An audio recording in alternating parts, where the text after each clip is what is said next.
publicó en 1914 la novela Los Pochos, que hasta hoy no ha sido reeditada ni discutida por la crítica, en la cual los hijos de la familia mexicana Godínez, nacidos en el suroeste, son los pochos del título. Y la abuela, por ejemplo, tiene un diálogo donde la abuela pregunta: ¿dónde naciste? ¿En México? No, en El Paso. Ah, entonces eres pochita. ¿Pochita? ¿Y qué es eso? Pues les decimos pochos a los muchachos mexicanos que nacen gringos. Aquí me pregunta Bárbara si el doctor le puede decir algunas expresiones pochas. Ah, sí, doctor. Lúzcase con el pochismo, venga. En inglés se dice I call you back. Se dice te llamo para atrás. Te llamo para atrás. Parquear, ¿no? Debería ser estacionar, pero decimos parquear. La marqueta, ¿no? Supermercado. La wifi. Es la wifi, ese La no esposa. no me lo conocí. La esposa. La wifi. Los calcos. Los zapatos. El cantón. La casa. El cantón es más como calor, ¿no? Es calor fronterizo, ¿no? Que se fue contagiando. Fíjate que aquí en California yo creo que no se usan tanto algunos. Bueno, a mí me sangraron los oídos con la aseguranza como durante un año y medio. La aplicación famosísima, en lugar de solicitud. Ajá. ¿Sí? Hay libros que tienen ya listas de pochismos inmensas, incluyen esas que menciono, ¿no? Cantón, etcétera, etcétera, ¿no? Aquí dice Omar que es además mejor. Así es, Omarcito, más mejor. Una explicación del pochismo es que se habla un español mocho, o sea, un español cortado, y de mocho se transformó a pocho. ¿Sí? Son aquellos que hablan un español cortado aquí en Estados Unidos. Lo que hizo aquí Miranda, un gran resumen de la literatura chicana hecho por Luis Leal, que es uno de los grandes especialistas académicos, también fallecido no recientemente, hace algunos años. Él es el patriarca de la investigación de la literatura chicana, don Luis Leal. Creo que tiene una biblioteca o una cátedra en la Universidad de Santa Bárbara, donde fungió como el experto en letras chicanas y ha clasificado la literatura chicana en diferentes periodos. El resumen que has hecho está excelente, está muy completo. Yo simplemente agregaría que el mismo Leal clasifica los orígenes de la literatura chicana, que no se mencionó aquí en este resumen. Se tiene la idea de que es solamente del Tratado de Guadalupe Hidalgo para acá, 1848. Formalmente, políticamente hablando, sí, porque es cuando empieza, ¿no?, la penetración norteamericana y el contacto entre mexicanos y anglosajones, que eso es la cultura chicana. Pero antes ya había literatura en español en esta región. Obviamente eran territorios mexicanos, pero como lo dice Leal, los orígenes, ya el génesis data desde los primeros recorridos de los conquistadores y los misioneros en esta zona del suroeste norteamericano. Estoy hablando de California, Arizona, Nuevo México, que dejan huella y se habla por primera vez el español, primero obviamente que el inglés, en esta zona. La gran obra clásica es la escrita por el explorador español que se llamaba Álvar Núñez Cabeza de Vaca, así es su apellido, Cabeza de Vaca, que sufrieron un naufragio en las costas de Florida. Sobreviven unos cuantos, entre ellos él, un árabe de origen africano, estebanico, que caminan durante 9 años por toda esta región del suroeste, Florida, Luisiana, Nueva Orleans, y casualmente entran por Arizona, Sonora. Después de 9 años de recorrido se vuelven a reencontrar con los españoles en la zona de Culiacán, lo que es ahora Culiacán, Sinaloa, es donde ven las avanzadas de los conquistadores españoles que ya van estableciendo fuertes y misiones para ir conquistando todo este territorio, y ahí se vuelven a reencontrar. Entonces, Álvar Núñez escribe todas estas vivencias, peripecias, sobrevivencias, en una obra que se considera la primera obra escrita en español sobre estas regiones, que se llama precisamente Naufragios. A mí me encanta esa, porque es el origen de la crónica en esta región, porque además de contar todas estas experiencias de sobrevivencia, cuenta cómo la cultura indígena de aquí del suroeste los influye a tal grado que se convierte en el conquistador conquistado, ¿no? Álvar Núñez Cabeza de Vaca. Hay una película preciosa que se llama precisamente Cabeza de Vaca. La película se llama Cabeza de Vaca. Y ahí se considera, ¿no?, los inicios del español en esta zona. Y ahí podemos agregar otras muchas de los reportes que escribían los misioneros que empiezan a explorar y después, ¿no?, a catequizar a todos los nativos de esta región. Estoy hablando del padre Eusebio Quino en la zona de Sonora y Arizona. ¿Como el vino, padre Quino? Exactamente, de ahí viene Junípero Serra. Aquí en California. Todos esos escribían español antes de la llegada de los anglosajones y se podría considerar como proto-literatura chicana, ¿no? Los orígenes. Otro elemento sería definir qué es literatura chicana, ¿no? ¿Quiénes son los chicanos? ¿Quiénes somos los chicanos? Porque por mucho tiempo se manejó la idea de que el chicano era aquel que nacía en Estados Unidos, tenía la ciudadanía, era nativo de aquí y obviamente de herencia mexicana. Pero yo me preguntaba, ¿yo podría ser chicano, Manuel Murrieta, que no nació en Estados Unidos, pero sin embargo ya tengo muchos años aquí en Estados Unidos?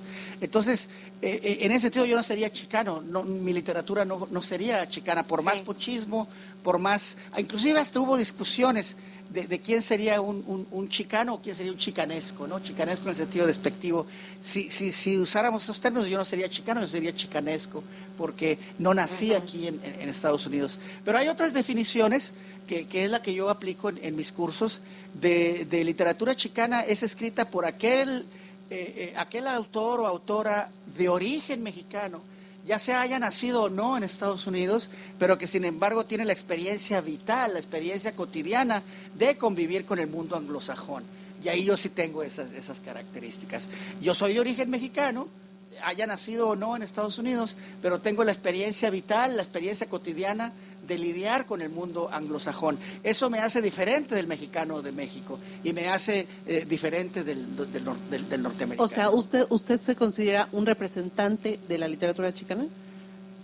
Con esa definición sí. Sí, yo sí podría ser un representante de la literatura chicana porque tengo un antepasado mexicano y la experiencia vital y cotidiana de convivir con el mundo anglosajón. En ese sentido sí. Además a los chicanos no solamente es esta cuestión de nacimiento, esta cuestión de herencia cultural, pueden nacer muchas personas así, pero los chicanos tienen otro elemento que es el activismo social. Un chicano, a diferencia del término mexicoamericano, le agregamos, lo que ustedes están haciendo aquí es una resistencia, se están resistiendo con el español, están conservando la cultura mexicana, no se asimilan de manera fácil y de manera no inmediata, ni son hipnotizadas por el gran corporativismo norteamericano, las películas de Hollywood, el consumismo, etcétera. Quieren conservar mucho de sus raíces mexicanas. En ese sentido están haciendo un activismo y el chicanismo incluye también ese elemento. Solidarizarse con los hermanos de raza, hacer un servicio político, un servicio social, tener un activismo comunitario. No basta solamente escribir con pochismos o tener estos orígenes mexicanos, vivir en Estados Unidos, sino también tener una especie de compromiso. Y todo esto viene por el activismo que realizó César Chávez con su movimiento, ¿no?, de los campesinos, que tuvo un impacto en la literatura chicana y que se llama precisamente la literatura del movimiento chicano, que surgió en los años 60 y sigue vigente todavía en la actualidad, en el sentido de agregarle ese elemento de activismo a los que escriben literatura, ¿no? Entonces ya te me vas a convertir en una escritora chicana tú también. Sale. Muy bien, me parece. Hay gente que tiende a rechazar ese término, ¿no? Pues porque el término es un término de proletario, es un término de trabajador, es un término campesino, es un término de clase baja, así se origina ese término. Jorge Ulica, el que menciona Luis Leal aquí en el resumen, es uno de los primeros que empieza a registrar aquí en el área de la Bahía. Jorge Ulica es un migrante jalisciense, que durante la época de la Revolución Mexicana, por los conflictos internos que había ahí, él emigra, sale de ahí de Jalisco, toma un barco a donde le llevara el barco, otra vez el azar, la coincidencia, y el barco lo trajo a San Francisco, California. Ahí él, en su experiencia periodística, funda periódicos y escribe crónicas, precisamente, por eso lo conozco, porque escribe crónicas en su periódico que se llamaba El Hispanoamericano, y ahí empieza. Su libro que publicó se llama Crónicas Diabólicas, donde está incluida esta crónica del pochismo, y hace en algunas crónicas esas descripciones que se le da al chicano como de origen proletario, de origen clase baja, el mexicano que llega y empieza a trabajar en los oficios más, el bracero, exactamente. En ese sentido, mucha gente hoy tiende a no identificarse y a considerarlo un término despectivo, que no da lustre, no da glamour decirse chicano. Es mejor decir mexicoamericano, y inclusive en inglés podemos decir Mexican American, y eso sí nos da cierta presencia, cierta aceptación, pero hay diferencias de matices. El Mexican American a veces tiende a asimilarse, busca el sueño americano de una manera exitosa, no el sueño americano típico, tradicional, éxito económico, reconocimiento por la parte anglosajona, pero no hace mucho activismo social, ni hace mucha misión de comprometerse con las clases más desposeídas de origen mexicano aquí, ¿no? Aquí Noemí Valdés nos dice, doctor, usted está diciendo que el término chicano es de gente de clase baja. ¿Usted considera que los latinos seguimos siendo ciudadanos de segunda clase? El origen del término chicano es ese, pero actualmente no. Actualmente el término chicano inclusive puede dar prestigio a cierta actividad política, cierta actividad intelectual. Yo me considero chicano en ese sentido, y lo digo con orgullo, lo digo con mucha fuerza, con mucha decisión, porque incluye, mi misión sería, ¿no?, defender el español, propagar el español aquí, organizar bien las clases, preservar esta lengua aquí. Ese sería mi activismo, digamos, chicano. Y lo digo, actualmente el origen sí es, pero actualmente puede dar la idea de una persona que tiene identidad mexicana, identidad mexicoamericana en Estados Unidos, pero también hace una actividad política, una actividad activista en cualquiera de los sentidos a favor de la clase mexicana y latina en general. Ajá. Ok, nos vuelve a comentar aquí. ¿Usted cree que solamente se puede llegar a este aspecto cuando no se pierden las raíces de ser mexicano? Bueno, yo creo que en cualquier sociedad, en cualquier comunidad, en cualquier país, en cualquier región, es importante conocer las raíces. Lo hablábamos en el desayuno, ¿no? Este saber nuestro origen de los apellidos, ¿no? Todas estas corrientes migratorias, todos estos inclusive análisis de ADN, estos análisis de herencias, de árboles genealógicos. Uno como ser humano quiere saber sus orígenes, independientemente de donde vivas, donde estés. Es extremadamente a veces urgente conocer esta identidad, porque nos da gravedad, nos da ubicación, nos da orgullo y nos da una conciencia individual y colectiva muy fuerte que nos ayuda a no ser humillados, a no ser subyugados o a no ser asimilados por culturas muy fuertes, diferentes a la nuestra, en donde la nuestra tiende a desaparecer, a asimilarse, y nos quedamos sin herencia, sin cultura y sin lenguaje. Así es. ¿Consideras que son niños más sanos los niños que nacen dentro de una familia de origen hispano, pero que pueden identificarse con las dos culturas? Bueno, sanos en el sentido... ¿Psicológico? En el sentido psicológico, en el sentido cultural, en el sentido educativo, sí, ¿no? Se ha demostrado que las personas bilingües, bueno, y es un ejemplo que yo les doy, no, si somos monolingües solamente podemos disfrutar de un tipo de música, de un tipo de lenguaje, de un tipo de literatura, pero si somos bilingües, trilingües, políglotas, podemos ampliar nuestros gustos gastronómicos, nuestros gustos lingüísticos, nuestros gustos estéticos en general, vale la redundancia, en los dos idiomas. Yo disfruto el rock en inglés, pero también disfruto a Vicente Fernández, ¿no?